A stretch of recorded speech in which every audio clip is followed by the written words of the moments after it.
Hello dear students, welcome back to the JDC live. So dear students, जैसा कि आप सभी को पता है सीयूटी पीजी 2024 का एग्जाम जस्ट आपका करीब आ चुका है। 11 मार्च को होने जा रहा है। उसके लिए हम सीयूटी पीजी के प्रीवियस ईयर क्वेश्चन पेपर का डिस्कशन कर रहे हैं।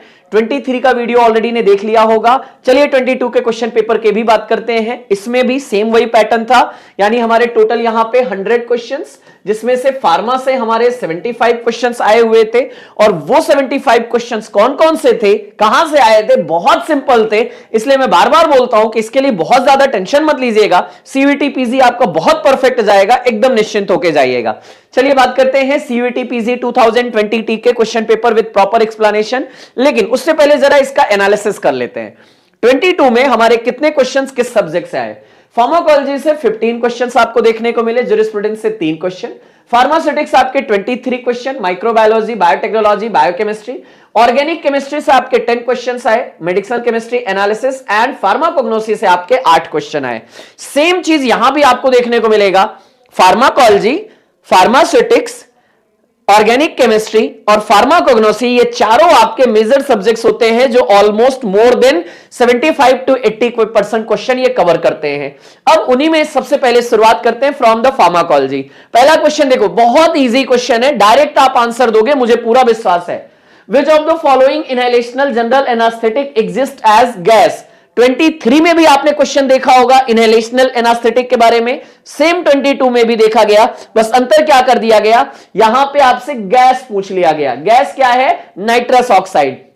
ये तीनों भी वोलेटाइल लिक्विड है, सॉरी डायजेपाम नहीं, हैलोथेन और आइसोफ्लोरिन भी हमारे वोलेटाइल लिक्विड हैं, लेकिन वो गैसेस नहीं है। आंसर क्या हो जाएगा? Nitrous oxide is the correct answer, जो हमारा गैसेस फॉर्म में प्रेजेंट है और गैसेस फॉर्म में दिया जाता है एज अ जनरल एनास्थेटिक के रूप में। Which of the following is beta-lactam antibiotic? Beta-lactam antibiotic, penicillin derivative, cephalosporin derivative, carbapinam derivative, even beta-lactamase inhibitor और साथ ही साथ हमारा मोनोबैक्टम डेरिवेटिव आते हैं। करेक्ट है? पेनिसिलिन हो गया, सिफेलोस्पोरिन हो गया, इमिपिनेम हो गया। सर आंसर क्या होगा बताइए, कितना इजी है? That is the correct answer. All of these correct answer आ जाएगा, कुछ नहीं करना था, सोचना भी नहीं है। Which of the following is not the first choice of drug for treatment of the genital herpes simplex? बच्चों क्या याद किया था?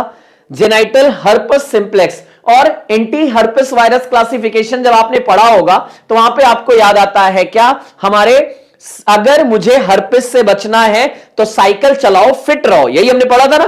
जितने भी साइक्लोविर वाली ड्रग हैं वो सब मेरे एंटी हर्पिस क्लास की ड्रग में आ जाती हैं। एसाइक्लोविर, वेलसाइक्लोविर, ग्वेनसाइक्लोविर, पेनसाइक्लोविर, फैमसाइक्लोविर, ये सारी ड्रग आती हैं। और साथ ही साथ फिट से हमने याद किया था आइडॉक्सियूरिडिन, फॉस्कारनेट एंड ट्राइफ्लोरिडिन के बारे में बात किया था। कितना इजी है, देखो ये भी है, ये भी है, ये भी है, ये तीनों मेरी क्या है? एंटी हर्पिस क्लास की ड्रग है।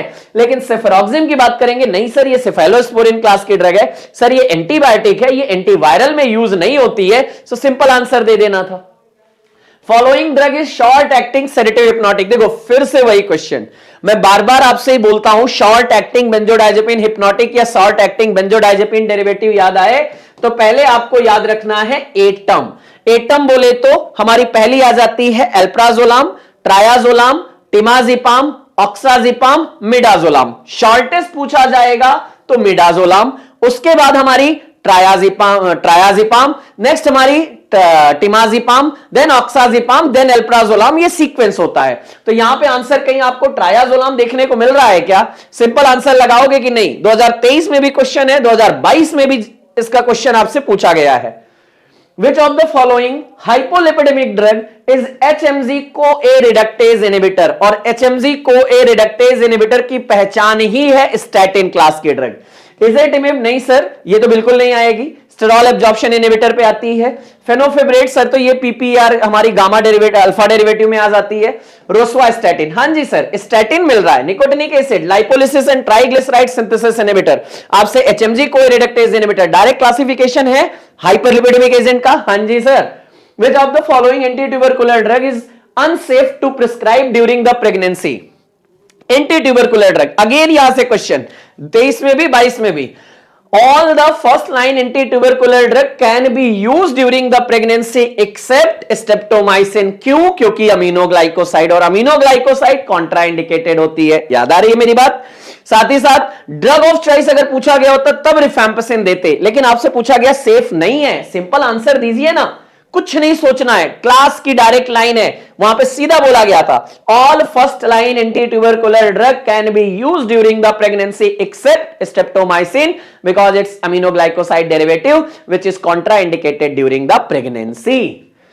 Which of the following anti parkinsonian drug is MAO B inhibitor? मतलब डायरेक्ट रिपीटेड क्वेश्चन इसे बोलते हैं, 22 में भी 23 में भी। MAO B inhibitor selegiline rasagiline. MAO inhibitor sir हमारी मोक्लोवेमाइड क्लोरगाइलिन आएगी। सर यहां तो आपसे एंटी पार्किंसन की बात की गई है, माओ बी इनहिबिटर सेलेजेलिन आ जाएगा। ये डोपामिन एगोनिस्ट है, ये हमारी डोपा डिकॉर्बोक्सिलेज इनहिबिटर है, ये डोपामिन फैसिलिटेटर है। माओ बी इनहिबिटर पूछा गया, सेलेजेलिन का आंसर देके आगे बढ़िएगा। Which of the following oral anti diabetic drug is not a sulfonyl urea? Sulfonyl urea derivative में हमने पढ़ा होगा first generation and second generation. First generation में आपकी आती है क्लोरप्रोपामाइड, टॉलब्यूटामाइड, और सेकंड जनरेशन में बच्चों याद है हमने 4G ड्रग पढ़ा होगा, ग्लिबेनक्लामाइड, ग्लिपेजाइड, ग्लिक्लाजाइड, ग्लिमेपिराइड। 4G ड्रग, इसे ही तो ट्रिक बोलते हैं, यहीं से तो याद रखते हैं। रेपाग्लिनाइड सर ये हमारा याद आ रहा है ना, मोगली नाटा है, रैप करता है, और वहीं से हमने बोला था रेपेग्लिनाइड एंड नेटेग्लिनाइड मेग्लेटिनाइड क्लास की ड्रग है। तो सर ये सल्फोनिल यूरिया में तो नहीं है। हां मैकेनिज्म सेम है कि ये इंसुलिन के सिक्रीशन को ये भी क्या करेंगे, इनहिबिट करें, इंक्रीज करेंगे, यही तो हमने पढ़ा होगा। जी सर आंसर आ जाएगा। Which of the following is a long acting corticosteroid? डेक्सामेक्सा याद आ रहा है क्या? डेक्सामेक्सा क्लास की बात याद आ रही है क्या? सोचना भी नहीं सर, ये शॉर्ट एक्टिंग है, ये इंटरमीडिएट एक्टिंग है, और आंसर आ गया डेक्सामिथासोन, डेक्सामेक्सा लॉन्ग एक्टिंग कॉर्टिकोस्टेरॉइड। पोटेंट की बात आती तो बीटा मिथासोन, बीटा पोटा यानी पोटेंट हमारी आ जाएगी। Which of the following is the natural anticholinergic drug? Again repeated question 23 और 22 का। एंटीकोलिनर्जिक ड्रग सर एट्रोपिन है, नेचुरल होती है, हाँ जी हमारा सर एट्रोपा बेलेडोना से ऑब्टेन्ड होती है, सर ये नेचुरल एंटीकोलिनर्जिक ड्रग है। साइक्लोपेंटोलेट, बाइपेरिडिन एंड सोलिफेनिसिन, हाँ जी सर ये भी एंटीकोलिनर्जिक है लेकिन नेचुरल नहीं है, नेचुरल तो केवल एट्रोपिन ही मिलेगी, ये एकदम करेक्ट है। In urinary incontinence following drug is widely used. एक सेकेंड, यूरिनरी ब्लैडर पे काम करने वाली ड्रग मेरी याद आ रही है बच्चों आप लोग? एक मिनट मत याद करो, उस पर भी दिमाग मत लगाओ, थोड़ा सोचो जरा। हमने पढ़ा होगा कि हमारे किसी को याद आ रहा है ओटीपी, एमएमटी, बीडीएस, किसी को याद आ रहा है? मस्कैरेनिक 3, हाँ जी M3 receptor present into the urinary bladder, और वहीं पे हमारी याद आती है दैट इज द बीडीएस बोले तो हमारा बेथनीकोल, यूरिनरी ब्लैडर का सेलेक्टिव हमारा इफिकेसी ज्यादा होती है। डेरिफेनासिन, सल्फेनासिन हमारी यूरिनरी ब्लैडर पे काम करती है, और यूरिनरी इनकंसिस्टेंसी यानी जब मैं बोलूं यूरिन का एक्सक्रीशन पे हमारा एक्ट करती है। आंसर क्या है? डेरिफेनासिन। आपको याद करिएगा पायरेनजेपिन M1 सेलेक्टिव एंटागोनिस्ट होता है, HCl के सिक्रीशन में काम करता है। साइक्लोपेंटोलेट की बात करेंगे, ग्लाइकोपेरोलेट की बात, ग्लाइकोपायरेट की बात करेंगे sir anti means pre anaesthetic medication. Hyoscine की बात करेंगे सर ये हमारी नेचुरल, ये भी एंटीकोलिनर्जिक में आती है। आपसे पूछा गया यूरिनरी इनकंसिस्टेंस, सर हमारा डेरिफेनासिन का आंसर सीधा हो जाएगा।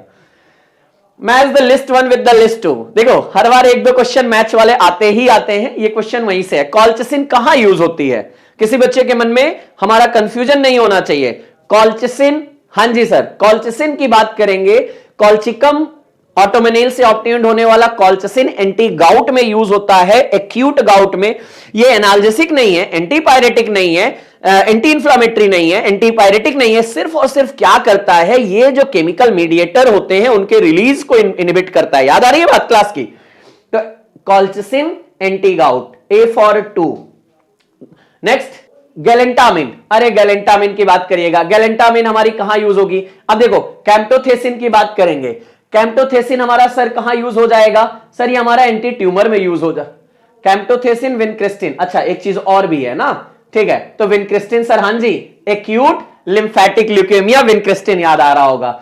और गैलेंटामिन याद नहीं आ रहा है? डोनेपेजिल, गैलेंटामिन, रिवास्टिगमिन, टैक्रिन, सभी तो एंटी अल्जाइमर ड्रग हैं। तो आंसर देखो ना, A for 2 B for 1, C for 3, D for 4, A answer कहीं जा रहा है क्या?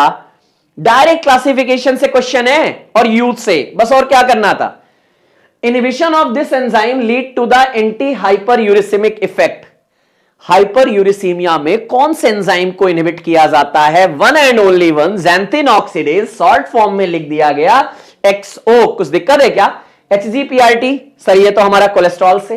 कॉक्स और लॉक्स कहां से सर? नसाइड्स और हमारे ल्यूकोट्राइन रिसेप्टर सिंथेसिस इनहिबिटर से। लेकिन ज़ैंथिन ऑक्सीडेज, हां जी सर, ज़ैंथिन ऑक्सीडेज की बात करते हैं तो हाइपर यूरिसीमिया में याद आता है। A general pharmacophore for histone deacetylase inhibitors involve। खैर ये क्वेश्चन थोड़ा सा अलग है, ये फार्माकोलॉजी से कम है, ये हमारा मेडिकल केमिस्ट्री से ज्यादा है, लेकिन सुन लीजिएगा। जनरल फार्माकोर फॉर द हिस्टोन डिकार्बोक्सिलेज की बात करते हैं तो सबसे पहले हमारा कैप एंजाइम आता है, नेक्स्ट हमारा हाइड्रोफोबिक लिंकर आता है और जिंक बाइंडिंग डोमेन आता है। आंसर यहां पे है। मैं इस पे अभी ज्यादा डीप में आपको पढ़ने की बात नहीं करूंगा, अभी सिर्फ और सिर्फ आप बेसिक पे ही रहिएगा। Example of the cytotoxic compound of the marine origin. Marine sources हमने पढ़ा होगा, सोर्सेज ऑफ द ड्रग, और उसी में एक आता है मराइन सोर्सेज। मराइन सोर्सेज में एराबिनोसाइड सी आपको याद आ रहा होगा, जिसको हम एरासिन भी बोलते हैं। हां जी सर, अगर आप बात करोगे लैमिन, मैनोएलाइड एंड एंथोपेलिनस की बात करते हैं, नहीं sir, marine sources anti cancer class में यूज होने वाली एराबिनोसाइड सी नहीं याद आ रही है, जिसको हम साइटो एराबिन भी बोलते हैं सर, वही है, एरासी ही है, एंटी ट्यूमर में यूज होती है, यानी एंटी कैंसर में यूज होती है और हमारी मराइन सोर्स की होती है। चलिए, ज्यूरिस्प्रूडेंस से 2-3 क्वेश्चन पूछे गए और सभी शेड्यूल से पूछे गए। देखिए, following schedule V for VIP, VIP यानी patent and proprietary medicine. Life period sir, ये पी होता है। Standard of patent and proprietary medicine, answer यहां है। डिसइंफेक्टेंट लिक्विड की बात करोगे, ओ आ जाएगा। सर्जिकल ड्रेसिंग की बात करेंगे sir, standard for the surgical dressing. किसी को 2 याद आ रहे हैं क्या? 2 याद आ रहे हैं क्या? F2 याद आ रहा है क्या? सर्जिकल ड्रेसिंग में 2 इंड F2 याद आ रहा है क्या? आंसर तो यहां पे आपका बी ही होगा। Patent and proprietary medicine schedule V में आता है, जबकि डब्ल्यू में हमारी जेनरिक आती है। करेक्ट है। अच्छा, एक और शेड्यूल से, शेड्यूल एम के पार्ट 1, पार्ट 2 और पार्ट 3 की बात हो रही है। बहुत बढ़िया क्वेश्चन है, थोड़ा सा आपको कंफ्यूज करने के लिए। पार्ट शेड्यूल एम यानी जीएमपी। अब आप यहां पे देखोगे सब में एक कॉमन चीज है, मैन्युफैक्चरिंग की बात है, लेकिन पार्ट्स का मतलब क्या है? Liquid, solid dosage form, parental preparation and topical products. आपको मैचिंग इसमें करनी है। अगर आप यहां बात कर रहे हो, हमारा जो पार्ट 1A है, that is the related to the parenteral. First A parenteral कहां दिख रहा है सर? यहां दिख रहा है। वहीं अगर मैं बात करूंगा 1B, that is the oral liquid, कहीं दिख रहा है क्या? जी सर, लिक्विड। तो पार्ट 1A है पेरेंट्रल, पार्ट 1B की बात करोगे तो सॉलिड डोजेस फॉर्म आएगा। 1B सॉलिड डोजेस फॉर्म आएगा, parenteral solid, then liquid, then topical. कैसे लिखना है देखो जरा, पेरेंट्रल सॉलिड लिक्विड टॉपिकल। हां जी, PSLT आता है, पेरेंट्रल सॉलिड लिक्विड एंड हमारा टॉपिकल। आंसर यहीं से मैच करके देख लो। C फॉर आपको लिक्विड देखने को मिला और D फॉर आपको टॉपिकल देखने को मिला। So answer A3, B2, C1 and D4 answer दिखा क्या? मैंने क्या बोला? PSLT याद रखना, that is the parenteral solid liquid and topical की बात आती है। नेक्स्ट एंड लास्ट क्वेश्चन, ये भी देखो शेड्यूल से। The schedule in Drug and Cosmetic Act that deals with the guidelines for the GMP of Ayurvedic, और आयुर्वेदिक ड्रग यानी प्लांट यानी ट्री से ऑब्टेन्ड होती है, तो GMP of the Ayurvedic drug किस में आती है? शेड्यूल टी में आती है।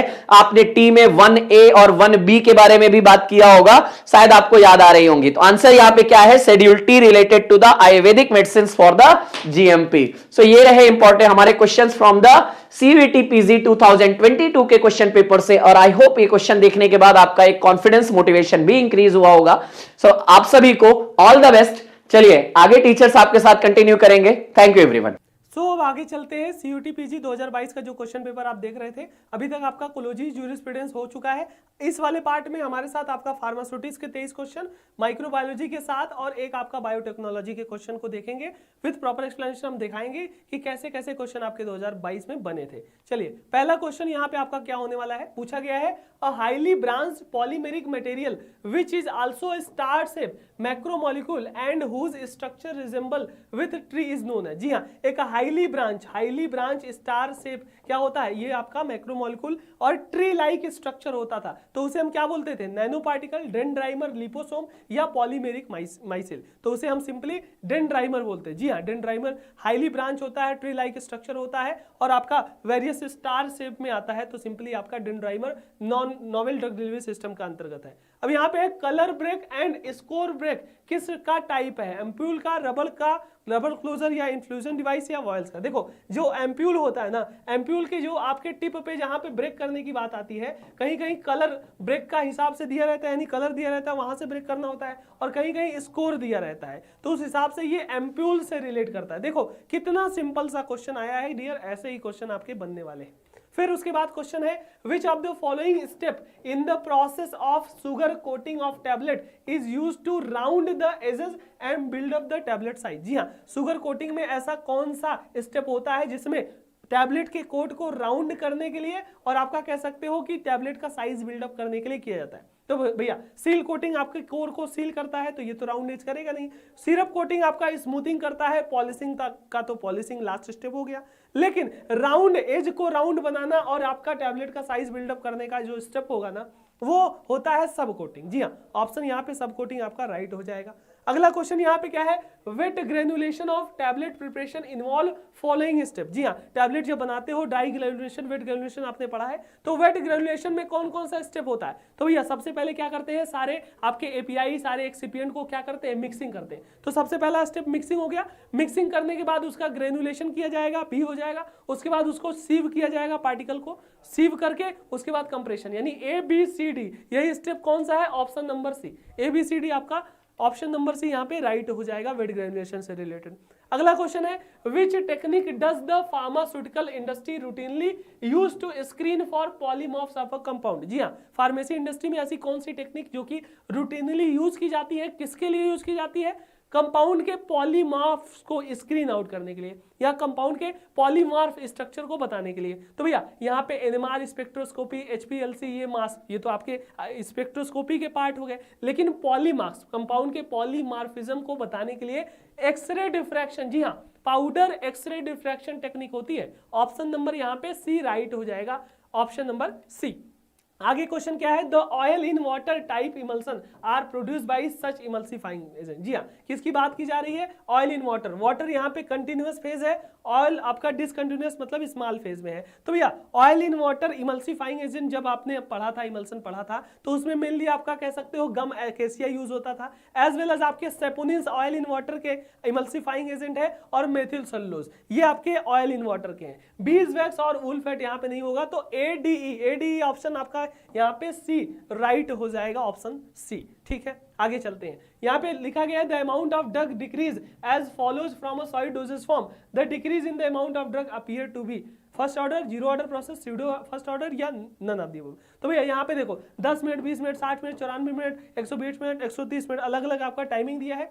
और जो डिक्रीज ऑर्डर हो रहा है वो क्या कंसंट्रेशन डिपेंडेंट है, कंसंट्रेशन इंडिपेंडेंट है, एक पर्टिकुलर या एक लिमिट में या एक वेरिएशन में नहीं हो रहा है, यानी इंडिपेंडेंट है। और जहां पे भैया कंसंट्रेशन इंडिपेंडेंट की बात आती थी, तो वहां पे हमने क्या देखा था, जीरो ऑर्डर प्रोसेस बताते हैं कि नहीं बताते। कंसंट्रेशन इंडिपेंडेंट आपका जो ऑर्डर होता है जीरो ऑर्डर, फर्स्ट ऑर्डर तो आपका कंसंट्रेशन डिपेंडेंट होगा। अगला क्वेश्चन यहाँ पे देखो रेनॉल्ड नंबर से, इंजीनियरिंग से भी क्वेश्चन आता है, which of the following is not true about the Reynold number. Reynold number के रिगार्डिंग कौन सा ट्रू नहीं है। तो भैया रेनॉल्ड नंबर क्या डिटरमाइन करता है, किस टाइप का फ्लो है, लेमिनार है कि टर्बुलेंट है, ये तो सही हो गया, बिल्कुल सही बात है। और रेनॉल्ड नंबर में अगर रेनॉल्ड नंबर की वैल्यू 2000 के आसपास या 2000 रहती है तो उसका मतलब लेमिनार फ्लो है, यानी स्टेडी फ्लो होता है, बिल्कुल सही बात है, पढ़ाया है हमने इंजीनियरिंग में आपको।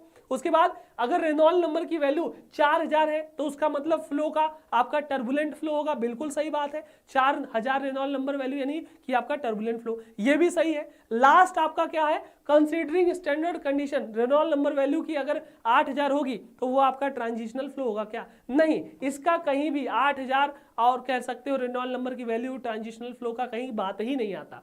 सिर्फ और सिर्फ आपका लेमिनार या स्ट्रीमलाइन फ्लो या टर्बुलेंट फ्लो की बात आती है 2000-4000 की, और आपके type of fluid Reynold number करता ही। तो ऑप्शन डी आपका नॉट ट्रू पूछा था, नॉट ट्रू यही हो जाएगा।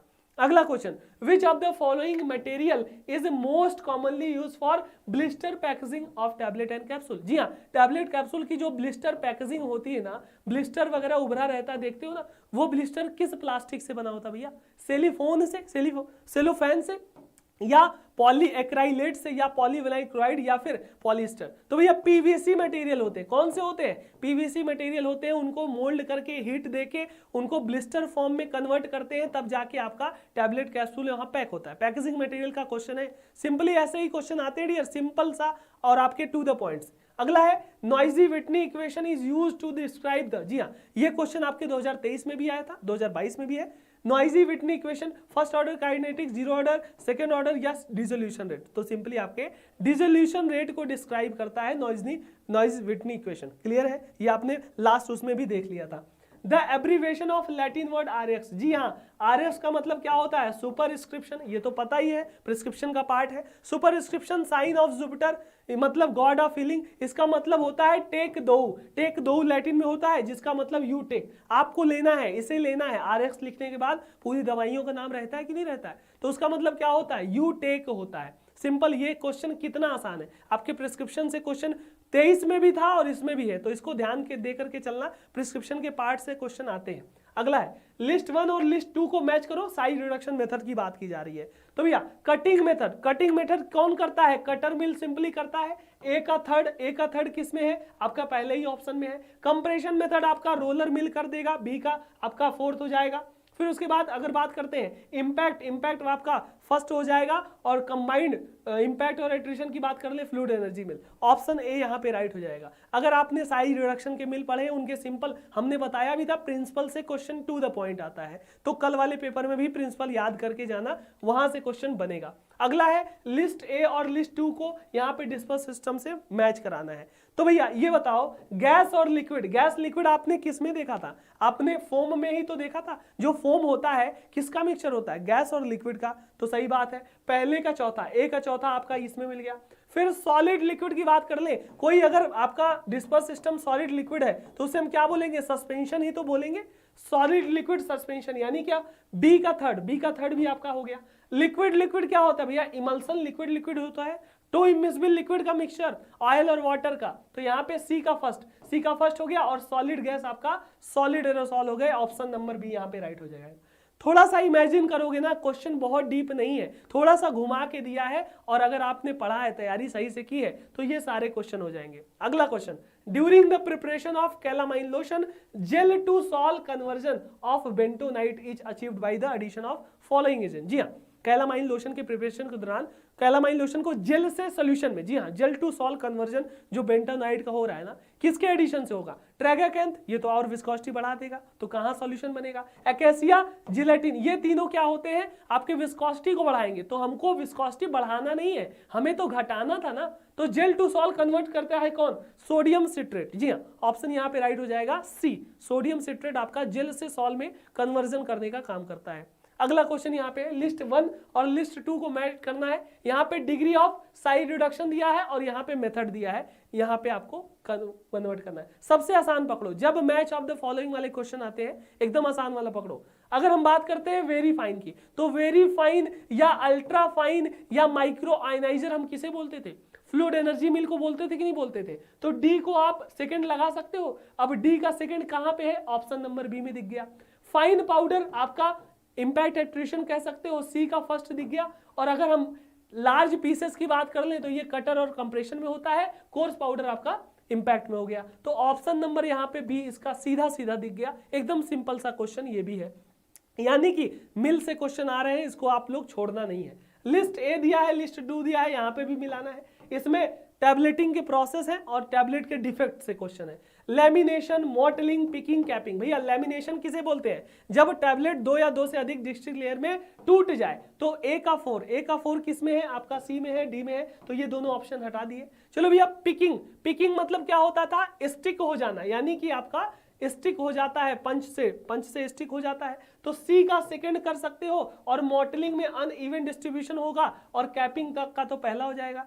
यानी कि ऑप्शन आपका सिंपली क्या आ रहा है, सी आ रहा है ना, डी का 1 आ रहा है। बाकी ये सारी चीजें आप देख सकते हो। एक बार टैबलेट के डिफेक्ट, टैबलेट का आपका कह सकते हो जो मटेरियल वगैरह होते हैं वहां से क्वेश्चन दोनों साल बने हैं, उसको देख करके जाना है आपको। अगला है colloidal silica is used as a glidant और flow promoter in tableting process, it is trade name is. जी हाँ, हम अलग अलग जो एडिटिव थे, पॉलीमर थे, उनके पिछली बार भी देखा था कि क्या ट्रेड नेम से क्वेश्चन आते थे। एवीसेल से आया था उसमें। अब यहाँ पे कोलाइडल सिलिका का ट्रेड नेम क्या होगा, कोलिडॉन, कैबोसिल, कार्बापॉल या मैनिटॉल। सिंपली भैया कैबोसिल आपने पढ़ा भी होगा, कैबोसिल कोलाइडल सिलिका का ट्रेड नेम है।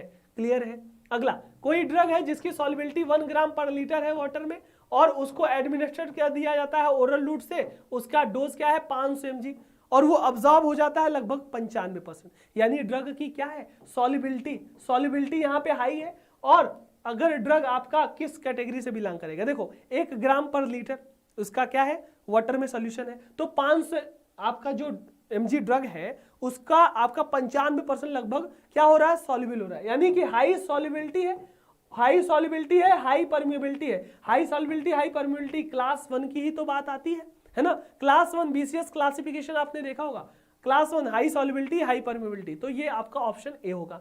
अगला क्वेश्चन, लिस्ट 1 दिया है, लिस्ट 2 दिया है, एक्सिपिएंट और फार्मास्यूटिकल फॉर्मुलेशन है, उनको मिलाना है यहाँ पे। चलो भैया, stearic acid, sodium alginate, polysorbate, cellulose acetate phthalate. Cellulose acetate phthalate अभी तो देखा था हमने, इंटरिक कोटिक पॉलीमर होता है, डी का थर्ड। अब डी का थर्ड की बात कर ले तो पहले ऑप्शन में दिख गया।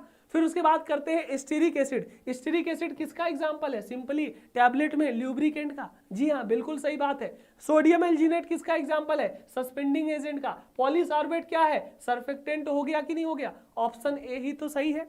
सिंपल, एक एक जब भी मैच ऑफ द फॉलोइंग आए सबसे आसान उठाओ, सारा क्वेश्चन सारा ऑप्शन आपको क्लियर हो जाएगा। अब बात किया जाता है जब water in oil emulsion oil in water में कन्वर्ट हो जाता है, यानी वाटर इन ऑयल है तो वो ऑयल इन वाटर में बदल गया, तो इसको हम क्या बोलते हैं, फेज इन्वर्जन। बिल्कुल सही बात है, फेज इन्वर्जन टेक्निक, तो इसे इन्वर्जन ही बोला जाएगा और ऑप्शन सी राइट होगा। कितने आसान आसान और टू द पॉइंट क्वेश्चन आपके बन रहे हैं। ठीक है, आगे, the stability of a complex is affected by. जी हाँ, किसी भी कॉम्प्लेक्स की स्टेबिलिटी कैसे अफेक्ट होती है, किसके द्वारा, complexing ability of metal ion के द्वारा, या कैरेक्टरिस्टिक ऑफ लिगेंड के द्वारा, या मोबाइल फेजेस के कैरेक्टरिस्टिक के द्वारा, या metal ion as well as आपके लिगेंड के कैरेक्टरिस्टिक के द्वारा। तो सिंपल सी बात है, जो कॉम्प्लेक्स होता है ना, कॉम्प्लेक्स फॉर्मेशन, उसकी स्टेबिलिटी, उसकी स्टेबिलिटी की बात कर ले तो मेटल आयन की ability as well as ligand की कैरेक्टरिस्टिक पे डिपेंड करेगा। चलिए भैया, यहाँ पे अगला क्वेश्चन है, लिस्ट ए और लिस्ट ओ को मिलाना है। यहाँ पे शॉर्ट फॉर्म दिया है, पार्टीशन कोफिशिएंट किससे डिनोट होता है, पीसी, बिल्कुल। डी का 4 आपके 3 में है, ये हट गया। मोलर रिफ्लेक्टिविटी की बात कर ले तो एमआर, सी का थर्ड इन दोनों में है तो ये दोनों हट गए। अब बात करते हैं हैमिट कांस्टेंट। हैमिट कांस्टेंट को आप यहाँ थीटा से डिनोट करते थे, ए का सेकेंड, अब ए का सेकेंड इसमें है और टैफ्ट स्टीरिक ईएस से, यानी ऑप्शन नंबर ए राइट हो जाएगा। क्लियर है, ए ऑप्शन यहाँ पे राइट होगा। अब चलो माइक्रोबायोलॉजी के क्वेश्चन आ गए। Biological indicator use for moist heat sterilization. हाँ जी, स्टरलाइजेशन में इंडिकेटर से क्वेश्चन बराबर पूछते हैं, तो मॉइस्ट हीट स्टरलाइजेशन में बायोलॉजिकल इंडिकेटर क्या होगा, Bacillus subtilis, Bacillus pumilus, Bacillus स्ट्रेप्टोमेफिलिस या एक्वासिस्टिस थर्मोफिलिस। सिंपली आपका स्टेरोथर्मोफिलस, ये आपका राइट आंसर होगा मॉइस्ट हीट की बात की जाए। यहाँ पे है which agglutination test is perform for the diagnosis of typhoid. जी हाँ, टाइफॉइड फीवर को यहाँ पे टेस्ट करने के लिए कौन सा टेस्ट यहाँ पे परफॉर्म किया जाता है, उसको परीक्षण करने के लिए, Dick test, Widal test, time test या सिक टेस्ट। वाइडल टेस्ट नाम सुना होगा आपने, टाइफाइड में जो टेस्ट किया जाता है ना, वाइडल टेस्ट। क्लियर है। प्लेग और ब्लैक डेथ किसके द्वारा कॉज होता है, किस बैक्टीरिया के द्वारा, तो यहाँ पे देखो, बॉर्डेटा पर्ट्यूसिस के द्वारा, पास्ट्यूरेला पेस्टिस के द्वारा, साल्मोनेला टाइफाई या वाइब्रियो कोलेरा। तो यहाँ पे देखो, ये कोलेरा, ये टाइफॉइड, ये पेस्टिस, तो सिंपली बॉर्डेटेला पर्ट्यूसिस। एकदम सिंपल सा क्वेश्चन है, आपको एकदम आ जाएगा। The type of food spoilage that occur in fresh meat and fish. जी हाँ, ऐसा फूड स्पॉइलेज जो कि फ्रेश मीट और आपका कह सकते हो फिश में ऑब्टेन होता है, उसे हम स्लाइम, पुट्रेफैक्शन या मोल्डी या रोट्स बोलते हैं। सिंपली पुट्रेफैक्शन आपका कह सकते हो फूड स्पॉइलेज का नाम है। क्लियर है। Which test is used for determination of adequate pasteurization in milk? जी हाँ, मिल्क का पास्चराइजेशन सही तरीके से पास्चराइजेशन हुआ है कि नहीं, उसे पता करने के लिए, डिटरमाइन करने के लिए लाइम टेस्ट किया जाता है, फॉस्फेट टेस्ट किया जाता है, डिक टेस्ट या वाइडल टेस्ट। सिंपली भैया फॉस्फेट टेस्ट किया जाता है पास्चराइजेशन को पता करने के लिए। अगला है the principal micro organism responsible for fermentation of yogurt. दही को फर्मेंटेशन के दौरान, दही के फर्मेंटेशन में कौन सा माइक्रो ऑर्गेनिज्म रिस्पॉन्सिबल होगा भैया? याद कर लो, क्वेश्चन पूछा जाता है दही का। स्ट्रेप्टोकोकस थर्मोफिलस, सिंपल सा इसका आंसर होने वाला है, एकदम आसान। अगला क्वेश्चन क्या है? The causative organism of the disease bakanae या फुलिस सीडलिंग का आपका कॉजेटिव ऑर्गेनिज्म क्या होगा? सिंपल यहाँ पे जिब्रेला और फंगी कुरोई बोल सकते हो, जिब्रेला फंगू कुरोई इसका राइट आंसर होगा। ठीक है, तो ये थे आपके टोटल। अब आगे बायोटेक्नोलॉजी के या बायोकेमिस्ट्री से लेकर के ऑर्गेनिक वगैरह क्वेश्चन अखिलेश सर के थ्रू आपको देखने को मिलेंगे। यानी कि आपको यही आपको देख सकते हो कि टू द पॉइंट क्वेश्चन है, स्टैटिस्टिक्स के लगभग मेन पार्ट से टेक इंजीनियरिंग और जितने भी फॉर्मुलेशन वगैरह है वहां से क्वेश्चन देखने को मिलते हैं। उसको जल्दी जल्दी रिवाइज कर लीजिएगा ताकि कल का एग्जाम आपका बेस्ट हो। मिलते हैं अगली वीडियो में। Thank you so much, all the very best. चलिए नेक्स्ट क्वेश्चन देखते हैं अभी क्या है।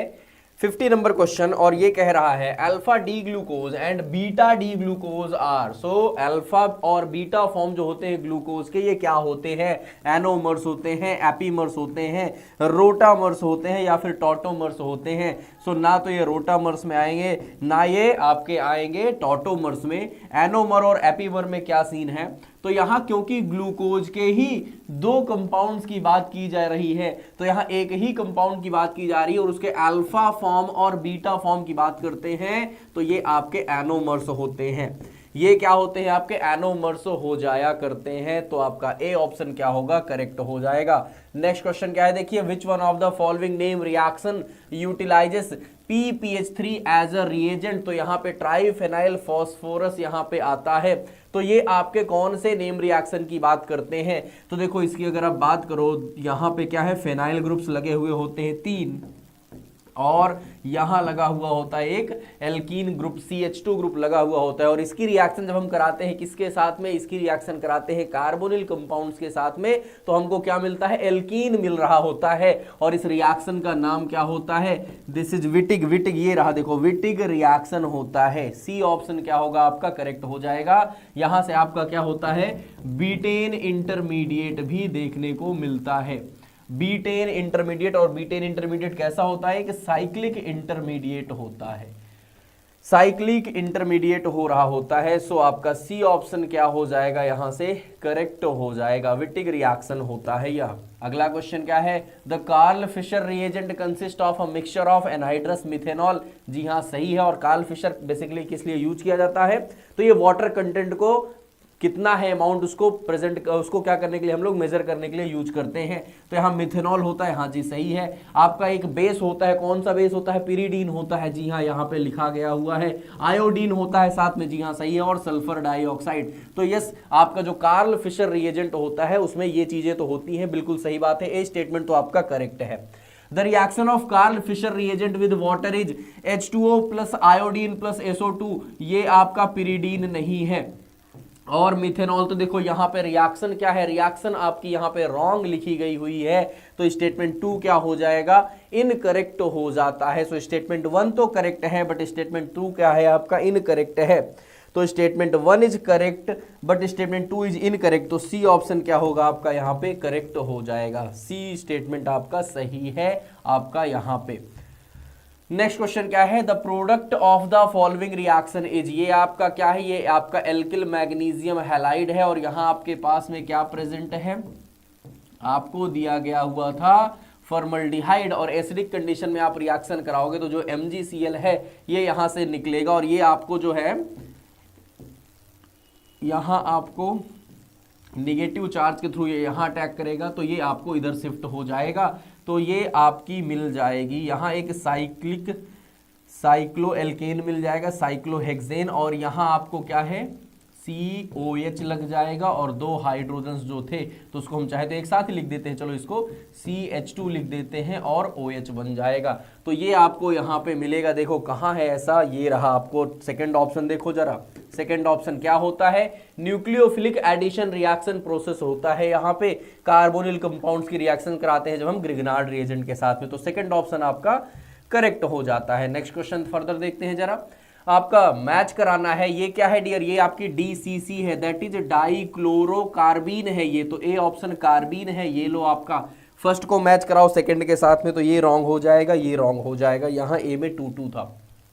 NH3 अमोनिया, अरे इसके पास लोन पेयर होते हैं, तो यह तो एक न्यूक्लियोफिलिक स्पीशी होती है। बी का क्या हो जाएगा, फोर्थ हो जाएगा। बी का आप फोर्थ लगाओ, सेकंड भी रॉन्ग हो गया, सॉरी आपका थर्ड भी रॉन्ग हो गया, आपका सेकंड क्या हो गया देखो करेक्ट। NO2 एक इलेक्ट्रोफाइल होता है, पॉजिटिव चार्ज इलेक्ट्रोफाइल है। ये लो आपका C का 3 हो रहा है, जी हाँ C का 3, और CH3 रेडिकल था, तो फ्री रेडिकल के साथ मैच करा दो, D का 1। तो बी ऑप्शन यहां से क्या होगा, करेक्ट हो जाएगा। बी ऑप्शन क्या होगा आपका यहां से करेक्ट हो जा रहा है। नेक्स्ट क्वेश्चन पे चलते हैं। विच वन इज इनकरेक्ट, कौन इनकरेक्ट है यहाँ पे। Structure with a plane of symmetry is achiral. अगर कोई ऐसा स्ट्रक्चर है जो क्या है उसके पास आपका प्लेन ऑफ सिमेट्री प्रेजेंट है, तो हाँ जी, चाहे प्लेन ऑफ सिमेट्री हो, चाहे इसके अलावा हम बात करते हैं सेंटर ऑफ सिमेट्री, अगर ये आती है तो हाँ जी वह स्ट्रक्चर क्या हो जाता है, एक आयरल। तो ये तो सही लिखा गया हुआ है, स्टेटमेंट सही है। आपको इनकरेक्ट पूछा गया हुआ, गलत स्टेटमेंट फाइंड आउट करना है। Superimposable mirror images can not exist as two enantiomers. जी हाँ, जो इनैंसियोमर्स होते हैं, enantiomers are non super imposable.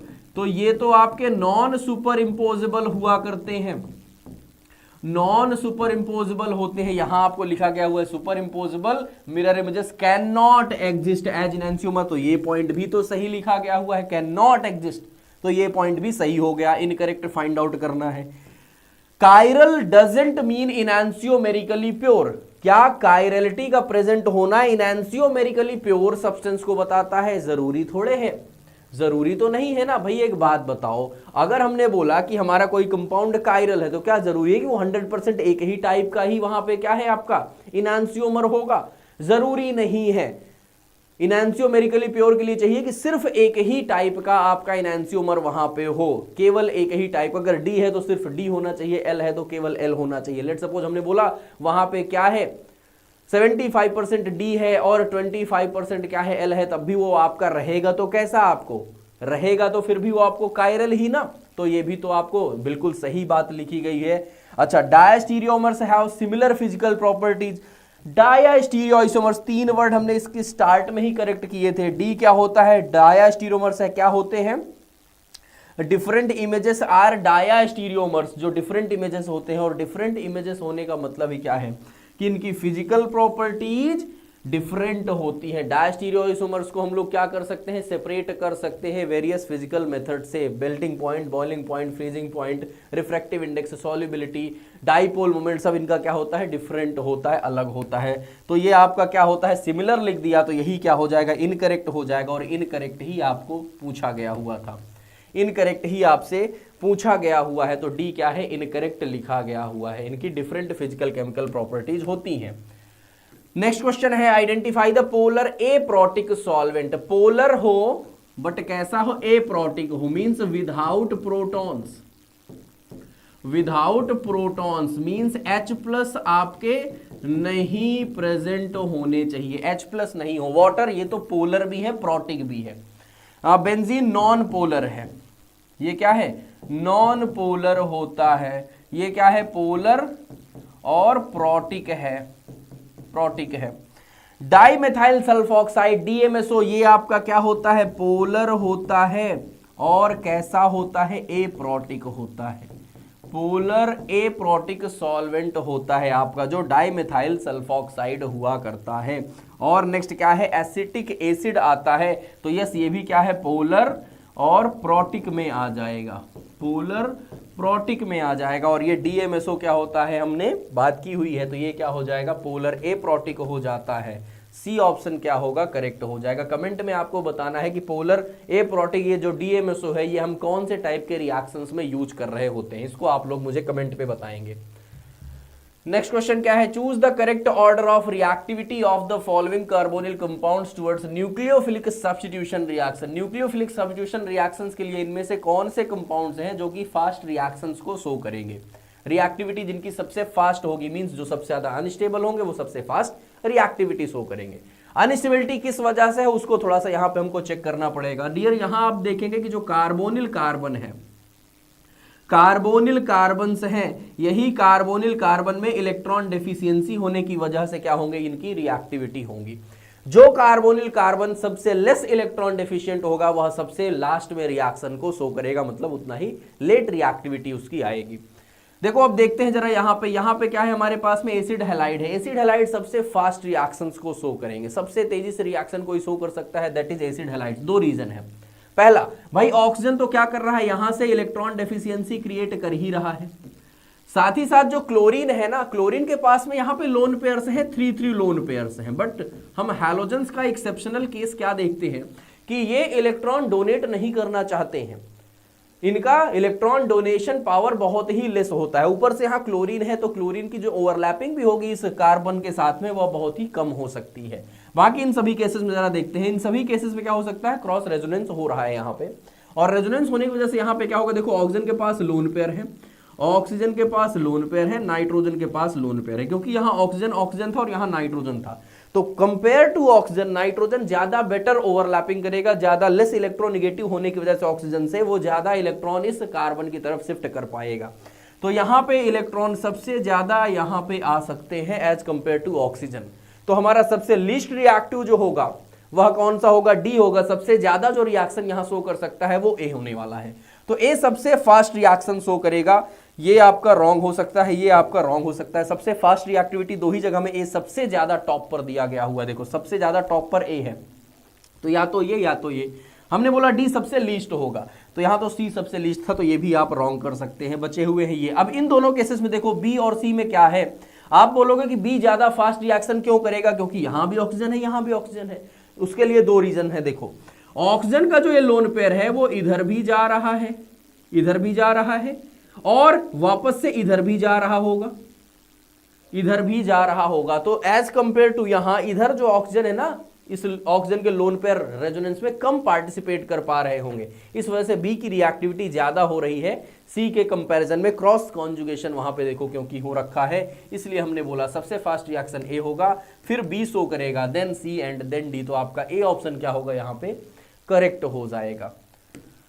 Next देखो क्या है, solvents can affect the rate of reaction. जो सॉल्वेंट्स होते हैं वह आपके किसी भी रिएक्शन में रेट ऑफ रिएक्शन को कैसे आपके हैम्पर कर सकते हैं, कैसे वहां पे अफेक्ट कर सकते हैं। देखो जरा, participating as a reagent, reagent के जैसा पार्टिसिपेट करके, acting as a catalyst, catalyst के जैसा एक्ट करके, डिसॉल्विंग द रिएजेंट्स, रिएजेंट्स को डिसॉल्व करके, या फिर ऑल ऑफ दीज। तो क्योंकि देखो यहाँ पे कोई स्पेसिफिक रिएक्शन के बारे में नहीं दिया गया हुआ है, क्योंकि अगर कोई स्पेसिफिक रिएक्शन के बारे में यहां नहीं दिया गया हुआ है तो हम यहां पे ऑल ऑफ दीज ही लगाएंगे, क्योंकि रिएजेंट्स के तौर पे भी वो एक्ट कर सकते हैं, आपका कैटलिस्ट के जैसा भी एक्ट कर सकते हैं, और आपके रिएजेंट्स को डिसॉल्व करने के लिए भी एक्ट कर सकते हैं। तो ऑल ऑफ द अबव आपका यहाँ पे आंसर हो जाएगा, ऑल ऑफ दीज आपका यहाँ पे करेक्ट हो जाएगा। नेक्स्ट क्वेश्चन पे आइए, following statements is true about heterocyclic. Heterocyclics के रिगार्डिंग ट्रू स्टेटमेंट कौन सा है, pyridine readily undergo electrophilic substitution. Dear, pyridine ring जो होती है ये तो बहुत ही ज्यादा इलेक्ट्रॉन डेफिशिएंट होती है, तो ये इलेक्ट्रोफिलिक रिएक्शंस क्या नहीं शो करती है, ये न्यूक्लियोफिलिक रिएक्शन शो करेगी। इलेक्ट्रोफिलिक रिएक्शन शो करेगी बहुत एबनॉर्मल और हाई टेम्परेचर्स पर ही यह शो कर सकती है। तो पहला स्टेटमेंट आपका रॉन्ग है, फॉल्स है। The lone pair of pyridine nitrogen atom is delocalised. देखो ये जो लोन पेयर है नाइट्रोजन का, यह डीलोकलाइज्ड है क्या, जरा बताओ। नहीं, ये लोकलाइज्ड है, क्योंकि ऑलरेडी यहां पे हमारे पास में पाई बॉन्ड का कॉन्जुगेशन साफ साफ दिख रहा होता है। तो यहां पे हमारे पाई बॉन्ड का कॉन्जुगेशन ऑलरेडी प्रेजेंट है, जिस वजह से हम यहां पे कहेंगे कि लोन पेयर हमारा क्या होता है, ये तो लोकलाइज्ड होता है, यह तो लोकलाइज्ड है। तो ये स्टेटमेंट भी क्या है आपका, फॉल्स है, इसको भी आप फॉल्स लिख लीजिए। नेक्स्ट क्या है, पाइपराडीन इज मोर बेसिक। जो पाइपराडीन होती है यह ज्यादा बेसिक होती है पिरिडीन के कंपैरिजन में। बिल्कुल सही बात है, क्योंकि यहां आप देखेंगे कि ये जो पाइपराडीन है इसका जो नाइट्रोजन है वह sp3 हाइब्रिडाइज्ड है, और जो आपका पिरिडीन का होता है यह sp2 हाइब्रिडाइज्ड होता है। दैट्स वाई आपका पाइपराडीन ज्यादा बेटर बेसिक होती है पिरिडीन के कंपैरिजन में। तो ये स्टेटमेंट आपका ट्रू है। Furan is not an aromatic compound, क्यों नहीं है भाई, बिल्कुल फ्यूरेन एक एरोमेटिक कंपाउंड होता है। कैसे आप कह सकते हैं कि नहीं है, तो ये भी आपका क्या है, रॉन्ग स्टेटमेंट लिखा गया हुआ है ना, फॉल्स लिखा गया हुआ है आपका ये भी। तो सिर्फ सी ऑप्शन क्या है आपका, ट्रू हो रहा है, सी स्टेटमेंट आपका करेक्ट यहां से हो जाएगा। मैच करना है आपको covalent bond, ionic bond, hydrogen bond और वैंडरवाल बॉन्ड्स। अच्छा देखो जरा, वैंडरवाल क्या होता है, जस्ट ये तो इंटरेक्शंस होते हैं। सबसे वीक आपके यहाँ बॉन्ड्स यहाँ पे आएंगे, तो सबसे कम वैल्यू कहाँ पे है, ये देखो। तो आप देखो डी का क्या हो गया, 3 हो गया, डी का 3 लगाओ। एक ही ऑप्शन में सिर्फ और सिर्फ डी का 3 लिखा हुआ है, बाकी और में तो है ही नहीं है। हाइड्रोजन बॉन्ड थोड़े से स्ट्रॉन्ग आएंगे, 1 से लेकर के 7 तक में आप आ जाएंगे यहाँ पे। बात करते हैं आयनिक बॉन्ड, देखो जरा मैच भी करो, हाँ सी का 4 आ रहा है। आयनिक बॉन्ड और कोवेलेंट बॉन्ड, तो जो कोवेलेंट बॉन्ड होते हैं ये बहुत ही ज्यादा एनर्जी आपकी होती है, बहुत स्ट्रॉन्ग बॉन्ड्स होते हैं, तो 40 to 140, हालांकि ये 110 के आसपास तक ही आते हैं, और आयनिक बॉन्ड आपके 5 तक के आ जाएंगे। तो आपका ये सी स्टेटमेंट क्या होगा यहाँ से बिल्कुल करेक्टली मैच्ड हो रहा है, सी स्टेटमेंट क्या होगा आपका करेक्ट हो जाएगा। नेक्स्ट क्वेश्चन क्या है, देखिए आपके स्ट्रक्चर्स दिए गए हुए हैं और आपको यहाँ मैच कराना है। तो ये स्ट्रक्चर क्या है, ये आपका आइसोक्विनोलिन का स्ट्रक्चर होता है। ए का आप 2 लगा दो, फर्स्ट में 2, ओके जी, इसको रॉन्ग करो, इसको रॉन्ग करो, 2 जगह ए में 2 दिया गया हुआ था। ये क्या है, ये तो क्विनाजोलिन हो जाएगा।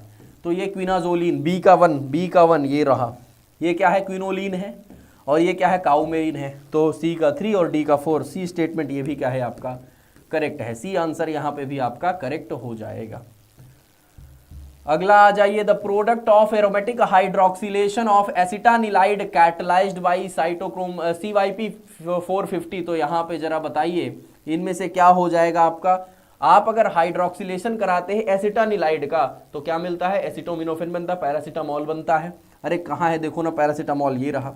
ये आपका क्या है, एसिटानिलाइड था, हाइड्रोक्सिलेशन OH करा दिया आपने, पैरा पोजीशन पर OH लग चुका है, और ये क्या हो गया, हाइड्रोक्सिलेशन हो गया हुआ है। 3 ऑप्शन, थर्ड ऑप्शन क्या हो जाएगा आपका यहाँ पे करेक्ट हो जाएगा। नेक्स्ट क्वेश्चन क्या है, increasing order of B2 agonistic properties of the following compounds, choose the correct answer from the options given below. ये आपके पास ऑप्शन है, देखो सबसे पहला ये क्या लिया हुआ है, ये तो आपका नॉरएपिनेफ्रिन है, नॉरएपिनेफ्रिन है ये तो, ठीक है जी, नॉरएपिनेफ्रिन है।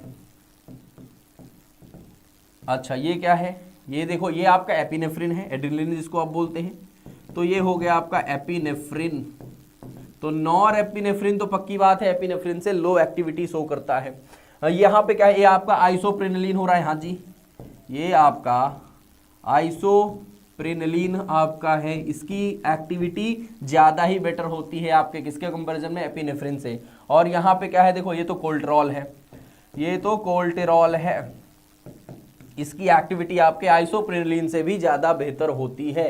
तो आपका क्या हो गया, सबसे फास्ट हो जाएगा आपका डी का, 2 केसेस में डी की थी, कोल्टेरॉल के बाद आपका आइसोप्रेनलिन आएगा, तो ये रहा देखो, और उसके बाद आपका आएगा एपिनेफ्रिन, हाँ जी, और उसके बाद आएगा नॉरएपिनेफ्रिन। तो आपका ए स्टेटमेंट क्या होगा, ए ऑप्शन क्या होगा आपका करेक्ट हो जाएगा, ए क्या होगा आपका करेक्ट हो जाएगा। नेक्स्ट क्वेश्चन है आपका, देखो ये आपका बारहवीं ट्रेड दिया गया हुआ है, बारहवीं ट्रेड से रिलेटेड आपको इनकरेक्ट स्टेटमेंट यहाँ पे फाइंड आउट करना है। क्या है, देखो यहाँ पे 5 di substituents are not important for activity. अरे यही रॉन्ग हो गया, पहला स्टेटमेंट ही आपका स्टेटमेंट यही इनकरेक्ट है। क्यों इंपॉर्टेंट नहीं है भाई, क्यों इंपॉर्टेंट नहीं है, तो आपका पहला स्टेटमेंट ही क्या है, इनकरेक्ट हो जा रहा है। क्या आगे जाने की जरूरत है क्या। आपका R1 जो है वो लाइपोफिलिसिटी को क्या करता है, इंक्रीज करता है, बिल्कुल सही बात है। आपका ऑक्सीजन अगर हम सल्फर से इंक्रीज कर देते तो लाइपोफिलिसिटी बढ़ जाएगी, जी हाँ, लाइपोफिलिसिटी और rapid onset of action increase हो जाएगा। Replacement of both hydrogen at position 5 with alkyl और aryl group confers the activity, सही है। तो आपका ए स्टेटमेंट क्या है, ये इनकरेक्ट हो जाएगा। नेक्स्ट क्वेश्चन था, arrange the following as per their energy in increasing order, gamma rays, X rays, IR radiations and radio waves. तो देखो गामा रेज क्या होती है, सबसे आप अगर आप बात करते हो एनर्जी की तो सबसे पहले आती है गामा, गामा के बाद आपकी आती है एक्स रेज, एक्स रेज के बाद आपकी आती है क्या यूवी, यूवी के बाद आपकी आती है क्या विजिबल, विजिबल, और विजिबल के बाद आपकी आती है क्या इंफ्रारेड, इंफ्रारेड आ जाएंगे। इंफ्रारेड के बाद आपकी आती है कौन सी, माइक्रो, और माइक्रो के बाद आपकी आती है, इसके बाद आती है रेडियो, माइक्रो के बाद आपकी आती है रेडियो। आपसे क्या क्या पूछा गया हुआ है, ये आपका डिक्रीजिंग है एनर्जी का, decreasing order of energy, decreasing energy level, ठीक है ना, डिक्रीजिंग एनर्जी लेवल। तो गामा की सबसे ज्यादा है, गामा की सबसे ज्यादा यहाँ पे ए, ये आप देखो यहाँ पे और यहाँ पे गामा सबसे ज्यादा है, यहाँ पे गामा सबसे ज्यादा दिया गया हुआ है। गामा के बाद कौन सी आ रही है, देखो एक्स रेज आ रही है, ये रहा बी। तो ये यहाँ पे क्या था, डी था, यहाँ बी था, ये रॉन्ग हो गया। देखो बी हो गया, गामा के बाद एक्सरे आ गई, एक्सरे के बाद आपका IR और रेडियो में से कौन सा आ रही है, इंफ्रारेड आएगी, तो सी आ रहा है और लास्ट आपकी आ रही है, तो ए ऑप्शन क्या हो जाएगा, ए स्टेटमेंट ही आपका करेक्ट हो जा रहा है। नेक्स्ट क्वेश्चन क्या है, दो स्टेटमेंट्स दिए गए हुए हैं। To measure the conductivity of a solution it is placed in a cell having a pair of platinum electrodes. जी हाँ सही है, ठीक है ना, प्लैटिनम इलेक्ट्रोड जहां पे होते हैं उसमें हम क्या करते हैं, आपका कंडक्टिविटी टेस्ट के लिए आप उसको यूज करते हैं, सेल को प्लेस करते हैं।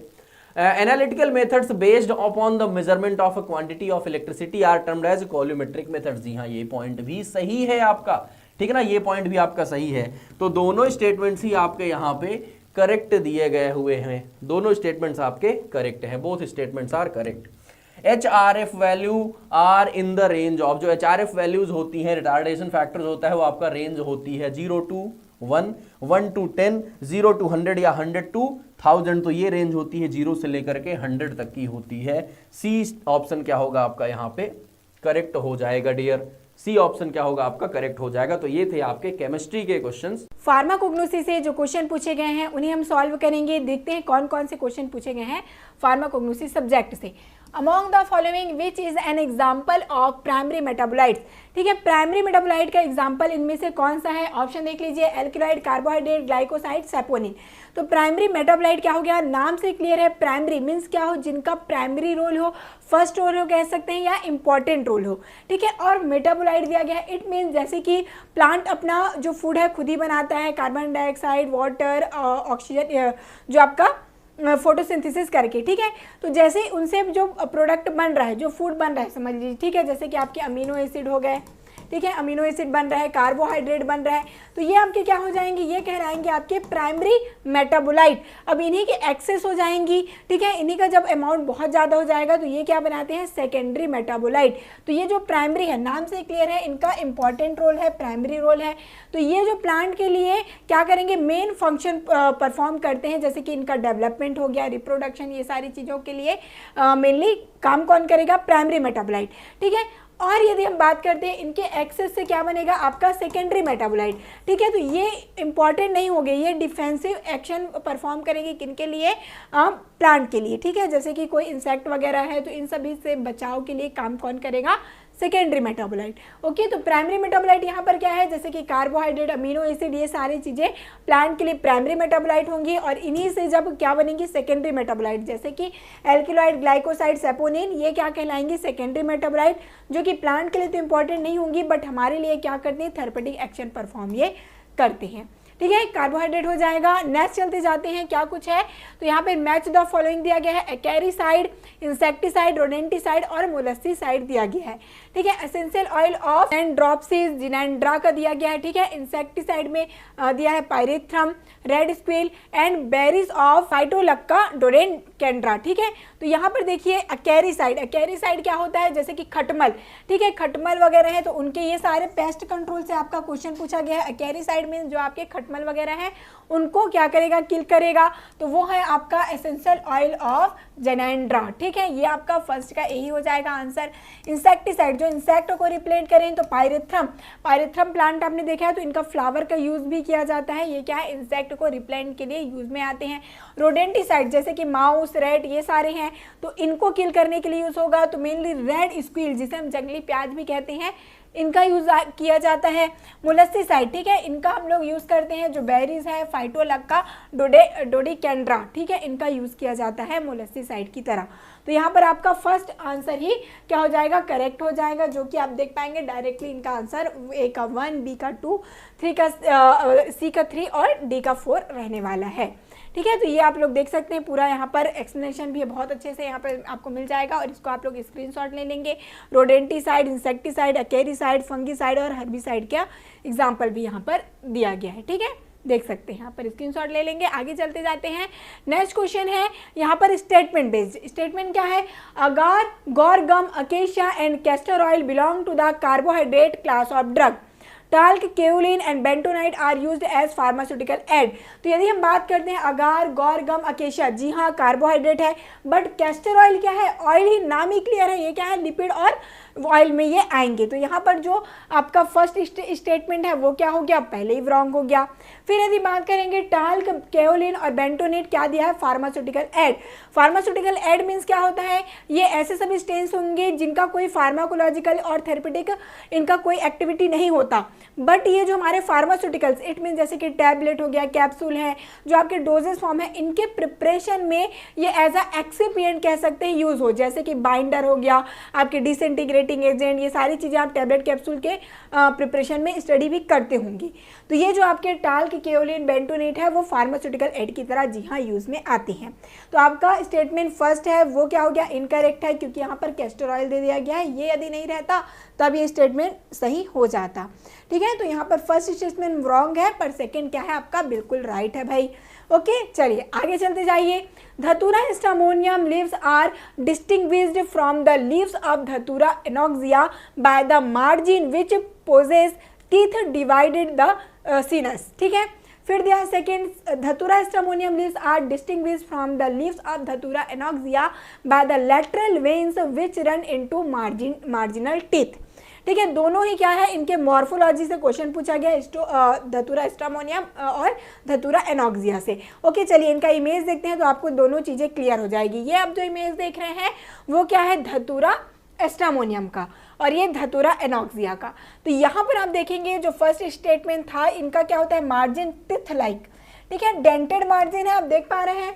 ओके, और यहाँ पर क्या है, देखिए यहाँ पे पूरा क्लीन है, यहाँ पे आप इनका लीफ देखेंगे क्लीन है, कोई डेंटेड मार्जिन नहीं है। तो मार्जिन के अकॉर्डिंग इनको हम क्या कर सकते हैं, आइडेंटिफाई कर सकते हैं। और यहाँ पर ये क्वेश्चन आप देखेंगे तो आपको नजर आएगा दोनों ही चीज़ें दी गई है कि इनको मार्जिन के थ्रू हम क्या कर पा रहे हैं, आइडेंटिफाई कर पा रहे हैं। तो यहाँ पे दोनों ही स्टेटमेंट क्या हो जाएगा, करेक्ट हो जाएगा। ओके, क्योंकि यहाँ पर जो लेटरल वेन है और आपके जो मार्जिनल टीथ, यहाँ पे टीथ के अकॉर्डिंग, और यहाँ पे आप देख पाएंगे कोई भी यहाँ पे क्या है, इनका जो मार्जिन है वो बहुत ही क्लीन है, ओके, स्मूथ है। तो यहाँ पे मार्जिन के अकॉर्डिंग इनको क्या किया जाएगा, हम लोग आइडेंटिफाई कर सकते हैं। नेक्स्ट चलेंगे, द शेप ऑफ कुर्ची और होलेरियाना बार्क इज। जो कुर्ची है जिसे हम होलेरियाना एंटीडाइसेंट्रिका का कहते हैं। ठीक है, अब इनका जो शेप होता है बार्क का वो कैसा होता है, तो ये थोड़ा सा क्या होता है, कर्व। ठीक है, थोड़ा कर्व होता है, उसको हम क्या कहते हैं, रिकर्व्ड। रिकर्व इनको कहा जाता है, दोनों की ओर इनको कर्व रहता है, इसलिए इनको रिकर्व कहते हैं। चलिए मैं इमेज के थ्रू आपको यहाँ पर दिखा दूँ। देखिए यहाँ पे दोनों ही ओर कर्व बना हुआ है, यहाँ पे आप देख सकते हैं। तो ऐसे ही हम बार्क को रिकर्व्ड बार्क कहते हैं। ठीक है, और ये क्या है, आप इमेज देख पाएंगे, होलेरियाना, जिसको हम कुर्ची कहते हैं। आगे चलते जाइए, for liquorice propagation by vegetative means is by. ठीक है, प्रोपागेशन जो होता है लिक्वेरिस में वो किस प्रकार से होता है, किनका यूज से होता है, यहाँ पे दिया रनर्स, सकर्स जिसको हम और या स्टोलन कह सकते हैं, डिवीजन और बल्ब्स। तो इनका जो लिक्वेरिस है उनका जो प्रोपागेशन है वो इनके स्टोलन से भी किया जाता है। ठीक है, स्टोलन पार्ट का यूज भी किया जाता है। चलिए मैं आपको दिखाती हूँ। ठीक है, ये जो आपका स्टोलन पार्ट किसे कहते हैं, जैसे कि समझ लीजिए एक प्रकार के स्टेम ही है कह लीजिए। ठीक है, जो इनसे निकला हुआ एक प्रकार से रूट स्टेम कह लीजिए, और इन्हीं से एक पूरे प्लांट बन जाना। ठीक है, ये जो पार्ट आप देख रहे हैं इससे ही पूरा एक प्लांट बन गया। तो ये क्या कहलाते हैं, इस प्रकार का प्रोपागेशन स्टोलन या फिर सकर्स कह सकते हैं। ठीक है, तो ये आपका क्या हो जाएगा, स्टोलन पार्ट का यूज भी किया जाता है लिक्वेरिस में, इसीलिए इनका जो प्रोपागेशन है वो स्टोलन से इनके थ्रू किया जाता है। ठीक है, ये क्योंकि इनका पूरा एक प्लांट आप देख पाएंगे, ये जो आप कह सकते हैं इनका जो एक स्टेम निकल पा रहा है या एक पार्ट है, उनसे पूरा एक प्लांट ही बन जाता है। तो इस प्रकार के प्रोपागेशन को हम स्टोलन कहते हैं।